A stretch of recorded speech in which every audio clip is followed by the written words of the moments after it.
Jedna kašika će zamijeniti tonu stajnjaka.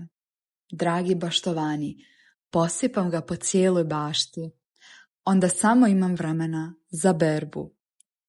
Ovo je savjet koji morate zapisati i dobro zapamtiti. Svi sastojci su jeftini i lako se pronalaze. Dragi prijatelji, kako bi prvi vidjeli svaki novi video, pretplatite se na kanal, potpuno je besplatno. A nama je potrebno 1 kašika aktivni ugljen, 1 tableta aspirina, 1 kašika riže i voda 2 litre. Ako želite veliku žetvu, pretplatite se na kanal, lajkujte ovaj video i napišite nam iz koje zemlje gledate video.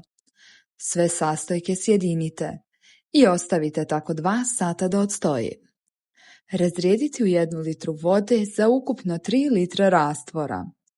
Razrijedite 1 čašu u 10 litara vode i ovim zalijte i poprskajte zemlju.